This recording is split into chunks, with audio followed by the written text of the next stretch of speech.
bayan ko'y tanging ikaw, Pilipinas kong mahal, ang puso ko at buhay man, sa iyo'y ibibigay, tungkulin ko'y gagampanan, na lagi kang paglingkuran, ang laya mo'y babantayan, Pilipinas kong hirang.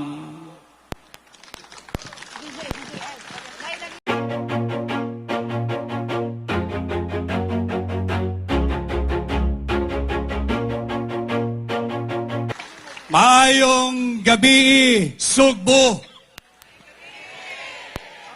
Maayong gabi, Pilipinas. Maayong gabi sa kanatong tanan. Ang tinuod nga oposisyon, laban sa Peking People's Initiative. Tinuod niya oposisyon laban sa paglalapastangan sa ating saligang batas. Tinuod niya oposisyon laban sa walang humpay na panggagahasa, pagsasamantala, at walang kararakang paglulustay sa pera ng kaawa-awang Pilipino at kaawa-awang Pilipinas. Sa maiksing makabansang awiting aking sinambit, marami ho ang nakikinig, marami ang nagmamasid, marami ang nanonood, sumusubaybay, at nakikiramdam.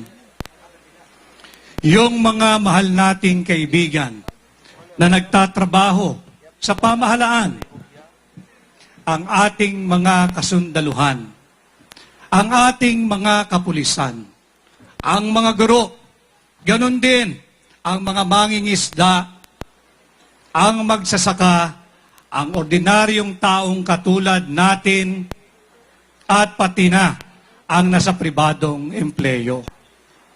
Yun po yung dahilan, yung ating kinanta, yun ang dahilan kung bakit tayo ay patuloy na nagsasama-sama, nagkakaisa, at merong kolektibong paninindigan upang labanan ang paglapastangan sa ating saligang batas, upang tigilan at pigilan ang Peking People's Initiative, at upang pigilan ang walang humpay na paglulustay sa pera ng bansang Pilipinas.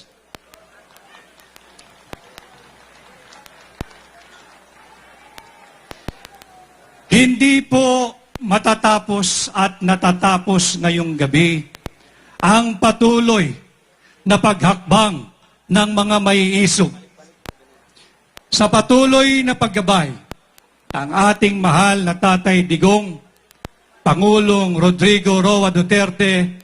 Tuloy-tuloy po ang hakbang ng maisog.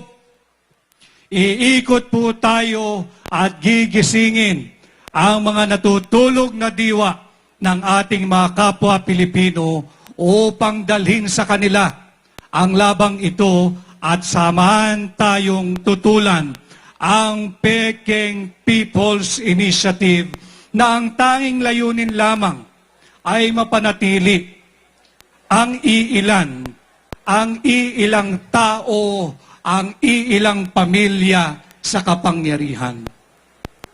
Kaya po, hindi ko na pakakahabaan, tuloy-tuloy po ang hakbang ng maisog, sama-sama po tayong iikot at sabay-sabay na iparirinig ang ating nagkakaisang tinig that we, the sovereign Filipino people, are not for sale.